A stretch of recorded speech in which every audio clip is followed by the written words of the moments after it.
Greetings folks, and I hope you're all happy and healthy wherever you are in collecting land, and welcome back to the channel for another 1/6 scale figure unboxing and review. Well, it can be truly said grails are like buses. You wait forever for one to turn up and then two come at once. Firstly, it was the BM Project Tetsuo, which we reviewed recently on the channel, and now it's the turn of Harold Sakata, aka Oddjob, from the classic 1964 James Bond movie Goldfinger, courtesy of the now defunct Big Chief Studios. Regulars to the channel will know I am a huge Bond fan, and I'm only missing two figures to complete the full set that BCS released before they went belly up. Now it's just the Goldfinger Bond, and the set will be complete. It's fair to say finding a new one in the wild is rare, with both the Bond and the Oddjob figures, and picking up any of the BCS Goldfinger figures on the aftermarket without parting with a vital organ is damn near impossible. But after a long wait and a medium-sized hole in my wallet, here he is. Usual format for the review, box, accessories, figure, and then finishing off with the usual showcase at the end. Please drop a like on this video. It helps other people find the channel, and if you haven't already, mash that subscribe button and bell notification icon so you don't miss any of the good stuff when it goes up. And as always, a massive thank you to everyone who supported the channel.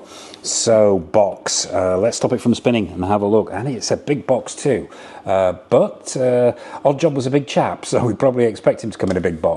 It's pretty much the design that we've come to recognise with the 007 line from BCS. Pretty nice presentation. The front cover is pretty well done. What you've got here is Goldfinger in this lovely gold foil lettering. It says Ian Fleming's Goldfinger. At the bottom here it says Collector's Edition, and 007 in that same gold foil lettering. You've got Oddjob there, and you've got that opening title gun barrel that which has become iconic, with a picture of the figure in the centre there in grayscale. It says Big Chief Studios at the top and a 6 scale collector figure.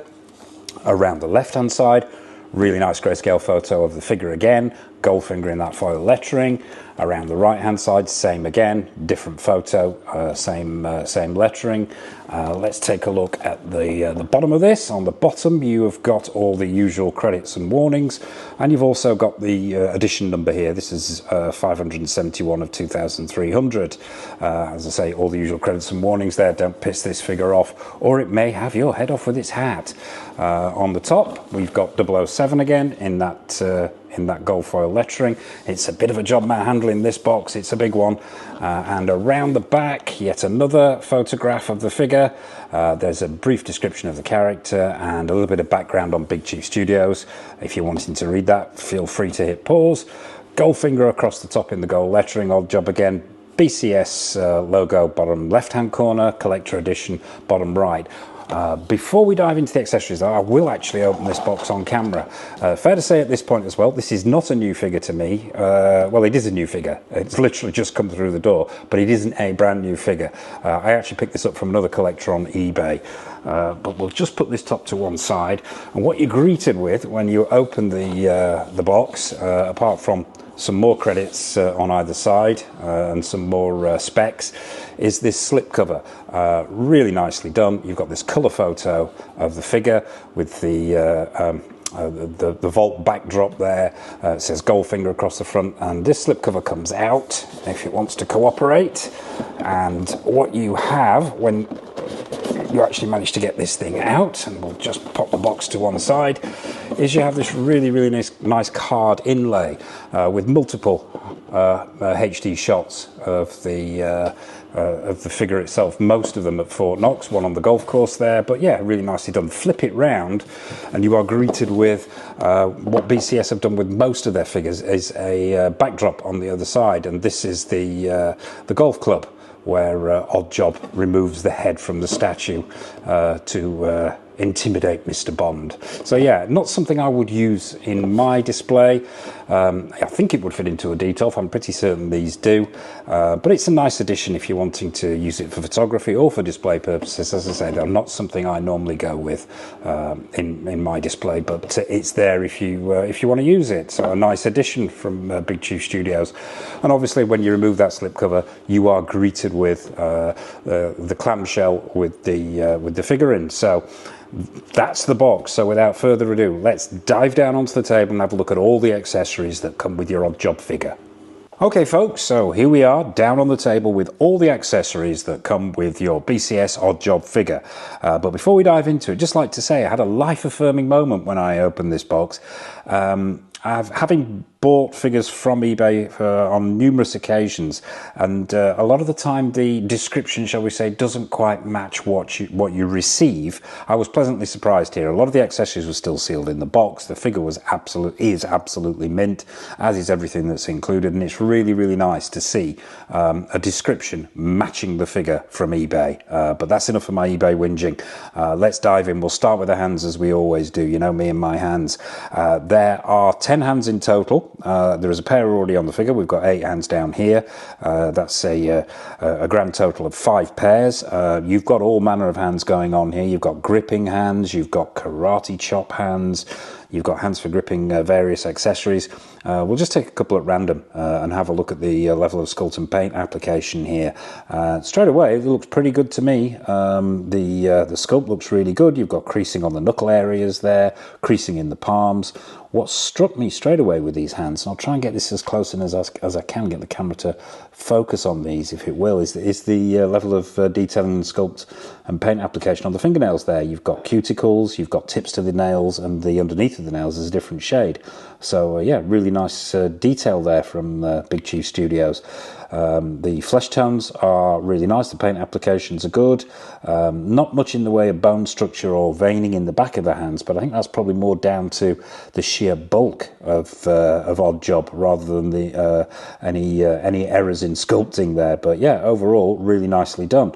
On the right hand here we have the same story with the paint applications and sculpting, but it's really nice to see that BCS have sculpted in Oddjob's ring there as well. So yeah, you've got that ring with the gold paint applications on the finger there. Let's do the flexibility test, and these, wow, yeah, you can probably see these are super soft. Incredibly soft, in fact. Some of the softest hands I have ever encountered in 1/6 scale. This sounds like it's turning into a hand cream advert. Super soft hands.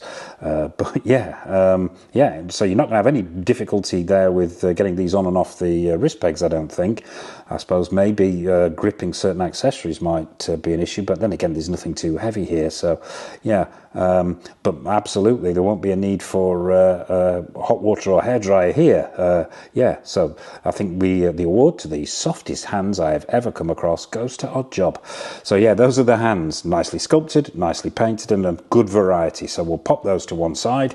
Let's get the mundane stuff out of the way. You get a set of instructions, which, as with all BCS figures, is designed to look like this sort of top secret document. Says top secret across the top there for your eyes only. Relatively simple, just 2 pages, folds out, and it lets you know how to swap out the hands, swap out the watch, the functions on the gun, how the base operates, and the hat as well. So yeah. Instructions if you need them. Also comes included with this certificate of authenticity, which is a nice touch. The front here is just pretty much a replication of the front cover of the box, and around the back it says certificate of authenticity, and you've got the signatures of Mark Andrews, the former CEO of Big Chief, and the product development director and the creative director as well. So yeah, nice addition there is the certificate of authenticity. While we're on the mundane stuff, wrist pegs, you get a nice assortment to swap out wrist pegs if you have any issues with them, if they break on you, which I doubt they will do with those hands. But yeah, nice to see a wide variety of those. And also as well, you get some replacement buttons there for the outfit, which once again is nice to see, because as collectors will know, these little buttons here have a tendency to fall off over time. But a dab of crazy glue and grab a spare and you're good to go. So yeah, nice to see that they included those. What else do you get? Let's take a look at his gun. Now, as regulars to the channel will know, I am no gun expert, although I am trying to give myself an education.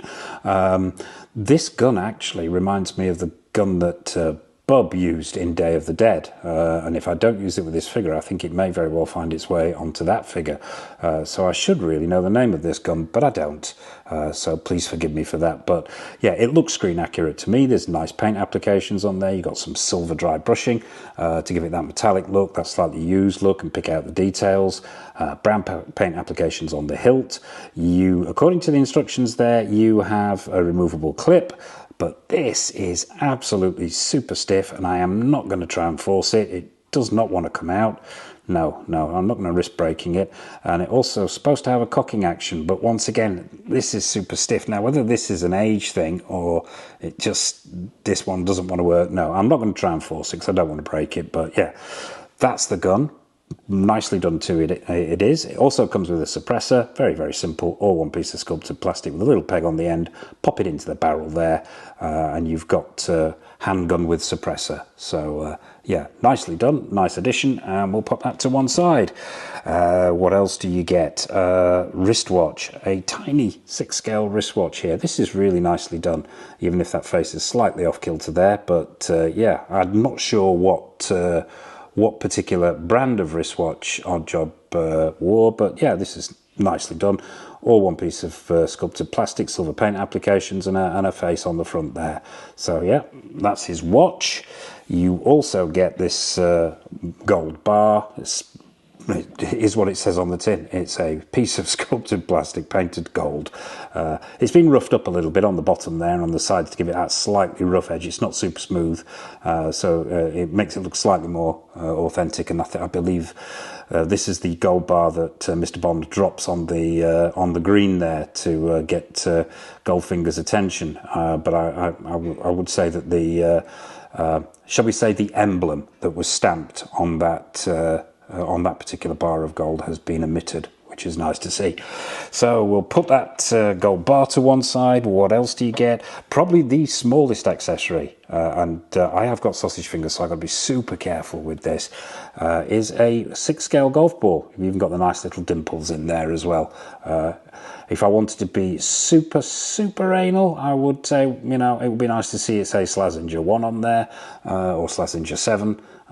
But yeah, probably a licensing issue on that one, and that's probably just me being pedantic. But yeah, 6-scale golf ball. You can have him holding that before he crushes it. You get now. This is a great little touch. This is the severed head of the sculpt that he decapitates to demonstrate his ability with his hat, and I just think it's a really nice addition. All one piece of sculpted plastic, just nicely done. Looks relatively screen accurate to me, although I couldn't say 100% if that's spot on. I didn't see it long enough before it fell on the grass, but yeah, it looks pretty accurate to me. There's some paint applications on there, some slight shading as well, just to pick out the details, and yeah. That's the severed sculpt head. So pop that to one side. Finally, his hat. Well, not finally. Obviously, we've got the base to look at. But yeah, hat is all one piece of sculpted plastic with no real ribbon around the side here. That's sculpted plastic as well. The shape looks right to me. It looks on point. The style, the shape, the colour are all screen accurate. Well, I mean, I would say 100% screen accurate, but this is probably me being pedantic as well. I mean, it's good to see that it's got a nylon lining in there, so you're not likely to damage the head sculpt when you're putting it on. That's a nice addition there.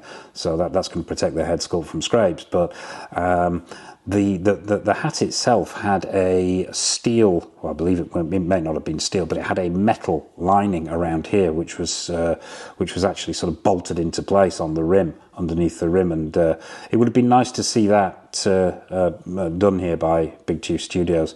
Maybe just some in the form of some paint application, possibly underneath there, some silver paint application. But yeah, and to be honest with you, I prefer material hats to sculpted plastic hats. I just think they give it that slightly more authentic feel, and it would have been nice to see a real ribbon around the side. So yeah, maybe the hat is maybe not up to quite the same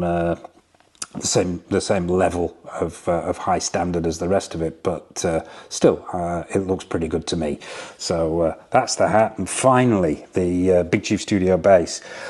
Regulars to the channel will know my feelings on this. I have a love-hate relationship with these bases. I think they're a great idea. It's just sometimes they don't cooperate. What you've got is this clear plastic base. On the bottom it says Collector Edition 007 again, BCS credits. You've got feet on it, which is good to see, so it's not going to move around. Hopefully it'll have some stability in your display, especially if you're putting it onto glass. It's got this sort of brushed silver effect, oval at the top there, hole for the crotch grabber, and then you get this front section which has got this this hole in it. And now underneath that hole you've got a set of 4 LEDs. What you do is you take this small Phillips head screw out from here, 3 AAA batteries in the back there, and you've got an on-off button on the bottom there.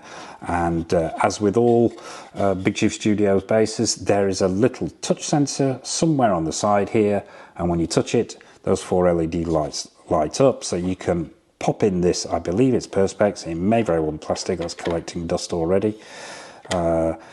So yeah, once you put that, there you go, you can actually touch the side there once that nameplate is inserted, and it will light up. It's a cracking little feature, not one that I use, but I like the idea. I mean the actual Perspex plate itself, some of the light does diffuse, but you do get some of it passing through, which is good. And you've got that Oddjob Goldfinger lettering, which is actually, I believe, on the back there. So yeah, it's a nice idea, and it looks good when it works. But I've found from personal experience, anyway, with owning quite a lot of Big Chief Studios, is these sensors here can really be super sensitive. Sometimes they work, sometimes they don't. This one appears to be pretty good, in as much as yeah, it's working pretty much every time here. But yeah, they can be a little bit temperamental, shall we say. But yeah, that's the base. It comes with a standard issue crotch grabber, a circular one, and that simply slots in the back there. So you're good to go with your Oddjob figure. So yeah, that's the stand. So that's all the accessories. So without further ado, let's bring out the man himself. Let's get him onto this stand, onto the turntable, and find out what Oddjob is all about. Okay folks, so here he is. It's Harold Sakata himself, aka Oddjob from Goldfinger. Straight out of the box, straight onto the stand, straight onto the turntable. First impressions. It's difficult for me to give first impressions, not because I've had this figure a while. As you know, it's brand new to me, literally first time I've seen it. However, I've been chasing this figure for what feels like a lifetime, so I've done a lot of research on it. However, even though I knew what to expect, I've got to say I am still very impressed with this figure. Yeah, the proportions look absolutely on point. The outfit looks completely screen accurate, really well made. That head sculpt, well, we'll get to that. Yeah, just the whole thing looks exceptionally good. But we'll stop him from spinning, as we always do. Couldn't resist turning that light on as well on that base. But yeah, we'll get him off the stand and into camera and take a close-up look at him. So we'll start at the bottom, work our way up. Feet. Now he's got what looks like an Oxford style brogue maybe going on there. Relatively simple sculpt this. It's yeah, nothing too fancy here. Sculpting's pretty basic, to be honest with you, but it does the job. Relatively screen accurate, nice and shiny, and although there are no socks there, you do have a black peg. Oh, there are socks. It's just called me a liar. You do have black pegs in there as well, and then a black sock, which is really nice to see. So if there is any riding up of those of the pants there, that's covered up quite nicely, and you don't it doesn't throw out the illusion too much. So yeah, nice to see that they've done that. Moving up to these pants now. Very screen accurate here. You've got this the grey pinstripe. Now the pinstripe is very fine. The fall of these trousers is very good indeed, judging by the size and shape of Oddjob. The cut is really good. The stitch work down the side, very nice. The seams are really good, so you know I'm not going to bang on too much about 6-scale stitch work. Regulars to the channel will know my feelings on that. Moving up, we do seem to have a little bit of a thread there dangling, but I will remove that post review. But yeah, the body itself doesn't. The fat suit. Now, obviously, there's going to be a fat suit with this particular figure. The padding doesn't really start until sort of about midway up the thigh section, and that's when you hit the padding. But from below that area, it's all body. Let's check the articulation in these legs while we're here. Yeah, you've got a good range of motion there. That leg will literally go all the way back. So there's a double bend there at that knee. I'm expecting not so much movement. Yeah, oh no, there's still pretty good movement in the top of the leg there, because I'm thinking this fat suit might impede it somewhat. But overall, yeah, the leg articulation is pretty good. So yeah, if you're wanting to go for a slightly more dynamic pose, that's an option. Moving up, stitch work is continued apart from that minor thread issue there, but like I say, that can be removed. But overall, yeah, the pants are screen accurate. The materials used are really nice. It feels like a cotton. This is definitely a cotton here. This is not a man-made fibre. Yeah, so really nice quality, and the screen accuracy is there as well. So moving up, I'll try and get him slightly closer into shot for this. Then we've got the black waistcoat. Very, very basic, nothing too fancy here, but this is in fitting with the outfit. It's the double pocketed on both sides. Once again, screen accurate. Now you've got buttons on the front here, but they're non-functioning. What you've actually got are 3 snaps underneath there. I'm not going to undo those because they are notoriously fiddly, these tiny little snaps, to get back into place once you've undone them. But yeah, we'll get him stood up a little bit and bring him into shot here. But yeah, you can see there that the tailoring on that waistcoat is really nice. The material is nice. It's the same material as the jacket, which once again feels like that slightly rigid cotton that we've come to associate with 6-scale suits. The cut on the suit itself is really nice. Once again, proportions, cut are very, very much on point here. There are a few little marks here on this on this suit that I've started to notice. There is some dust. I mean, it's a black suit at the end of the day, and these things are dust magnets, as we know. But I'm noticing a few little marks on this suit here, particularly on this lapel area here, that might need some attention. That looks like something may have marked that there, but I don't think that's going to be a problem. Those can be sorted out. So yeah, they can be cleaned up. Probably just age here, but yeah, we've got pockets in this jacket. Are these functional? Yes, they are. So you've got functioning pockets. As I say, the jacket itself is slightly longer, but it's the right style, that single-breasted style. The stitch work is really nice. The material, as I say, is that sort of slightly rigid cotton material to keep it shaped, and it's got this nice lining as well, this black man-made fibre lining. So yeah, really, really on point with the cut and the finish there, and screen accuracy with the buttons on the cuffs as well. Not showing any shirt cuff underneath the jacket, which is screen accurate. You didn't see that with the character in the film.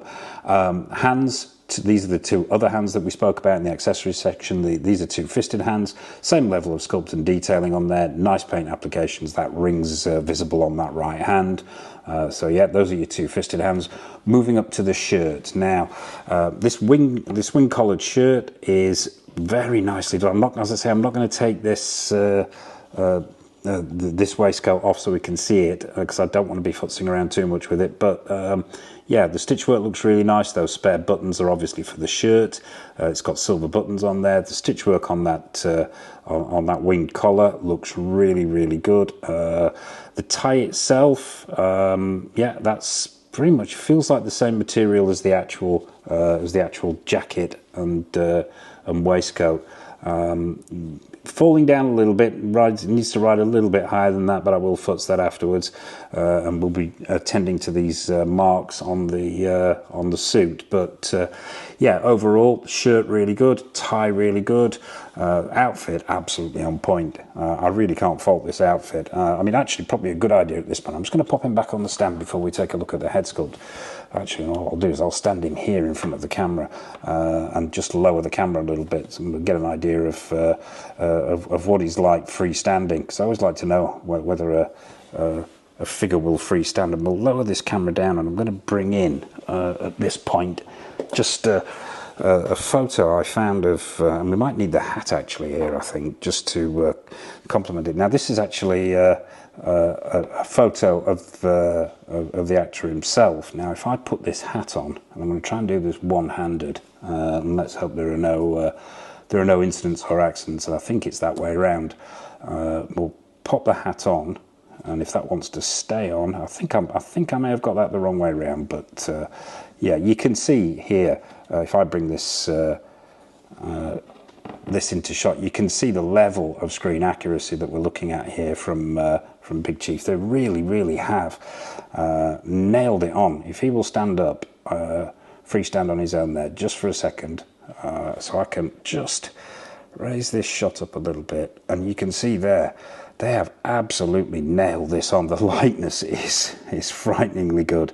Yeah, this tie area here obviously is riding down a little bit and is going to need futzing up, and as I say, I'm going to have to look at the some of these marks on the jackets and getting them out. He's actually showing cuff here now. It's calling me a liar here, so yeah, maybe that's that was my poor memory, but I don't remember him showing cuff in the film, but he is here, so yeah, maybe it is the case, so maybe that is something that's slightly out with this figure as well. But on the whole, I think that is a cracking likeness to Oddjob. So yeah, let's take a closer look at this head sculpt. Let's get the hat off him. Let's drop him down into this gap. Just bring the camera back ever so slightly, because I want to get him into this gap, and so we can get these lights on him and have a really close-up look. And yeah, I think that head sculpt is absolutely excellent. I really do. I think they've absolutely nailed the look of Oddjob there. I think that's Harold Sakata all over.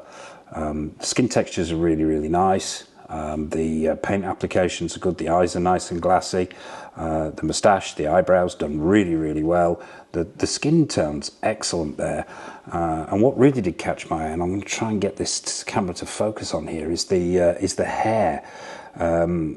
Now, it's been partially sculpted in and partially painted in. I think the back is actually the paint applications, but the way they've applied the paint on the back here to give it that sort of 5 o'clock shadow, where his head's been shaved and his hair's really short, even down to the sort of the fold in the flesh and the skin on the back of his neck, is really nice. And the paint applications and sculpt on the top of the head as well, absolutely on point. There isn't an angle here that this does not look like Oddjob. I think they've absolutely nailed it 100% here, Big Chief Studios. Probably biased, but because I've been chasing it for so long, but it doesn't disappoint. I don't feel let down in any way, shape or form, and now I've got it in hand, I think it is just as good, if not better, than the photographs I've seen of it. So yeah, there you have it. That is Harold Sakata, aka Oddjob from Goldfinger. Let's pop that hat back on him, because I do like the look with the hat. I think it's meant to be that way around. It's always a bit hit and miss sometimes with these hats, figuring out which way it's intended to go on. I think it's that way, but we'll pop him back on the stand and go in for final thoughts. We didn't check the articulation actually. Let's just quickly let's lift this camera back up, get it back in a bit closer, and bring him a little bit more into shot. We'll just check the articulation. So yeah, I think there's a butterfly joint there at the shoulders. The arms will go up. You're a bit restricted by the suit here. Obviously, he's wearing a shirt and a jacket. So, but yeah, you've got a good range of motion there at the elbow. The arms will come out to the sides there. Yeah, you've got a pretty good range of motion going on there. I doubt there's going to be an awful lot going on at the waist. No, there isn't. That'll be down to the fat suit, but that's to be expected. But overall, articulation is very good. So, final thoughts on this guy. I'm biased here. Obviously, it's a grail piece to me. It's been something I've been hunting for a long time. Something I think is fantastic already before I even had it. So, giving a subjective opinion is not the easiest thing in the world. However, I'm going to try and do my best to take a subjective step backwards and view this through the lens of it's just another figure. And if I do that, straight away I'll say, well, the screen accuracy is there, the body is very good, the articulation is pretty good, the outfit is most certainly screen accurate, the head sculpt is I mean, if I had to nitpick, I would say this is a 6-7 year old figure. Maybe the paint applications have come on just a little bit. And BCS were a new company at this time. They were finding their feet within the figure world. You add to that the fact that it's 6 or 7 years old, maybe the paint applications on the head could be slightly better. I don't think the sculpt could be better. I think it's an absolutely nailed on sculpt, but maybe the paint applications could be better. And I would have liked to have seen a material hat, as I mentioned before. Maybe a little bit of cuff showing, and maybe slightly better sculpted shoes. The shoes are a bit on the basic side, but the accessories are great. The screen accuracy is there. The head sculpt is absolutely nailed on. And I just think if you're a Bond fan, if you're a Goldfinger fan, it really is a no-brainer. It's a must-have in the collection, and it most certainly is for me. And I am so pleased that I have finally got it to go with the rest of my Big Chief Studios Bond figures. So there you have it. A score out of 10. I'm going to give this a 9. I'm going to deduct maybe an 8.5. 8.59. No, I'm going to go with a 9. I'm deducting some minor pointage there for that hat. Maybe the paint applications could be ever so slightly better. Those shoes could have been done a bit better. But then I'm nitpicking. If you were to ask me down the pub over a pint, it would be a 10. But with my subjective hat on, I'm going to go with a 9, and I would like to have maybe seen that detailing under the hat as well. It's sort of denoting the metal rim there. But yeah, we'll stick with a 9. So there you have it. That is Big Chief Studios' take on Oddjob from the classic James Bond movie Goldfinger. So, what's your take on this figure? What's your take on Big Chief Studios? What's your take on James Bond? What's your take on Goldfinger? What's your take on anything? Please drop a comment in the comment section below. Nothing is off menu. I hope this review's been useful for you. Do you have this in your collection? Is it something you're picking up? Is it something you're chasing like me? Is it the unicorn that you can never quite capture? But yeah, anything at all. Please drop a comment in the comment section below. What's coming up on the channel? Oh, we have a raft of stuff. I am not going to go into details of specific figures, but we have quarter scale, we have 1/6 scale, we have statues, we have action figures, we have stuff from InArt, Hot Toys, Premier Toys, Susu Toys. We have got stuff from Present Toys, loads and loads of stuff coming up on the channel. New stuff, retro reviews, showcases, and also lots more exciting episodes of Don't Make Me Choose, where I have to take two comparable figures or collectibles, stick them in a ring together, let them beat 7 bells out of each other, and then decide who wins and who goes based on who the victor is. So yeah, stay tuned for that as well. So that about wraps it up for this review. All it remains for me to say is a massive thank you for watching. From myself, from Oddjob, take care of yourselves, happy collecting, and it's over to the showcase.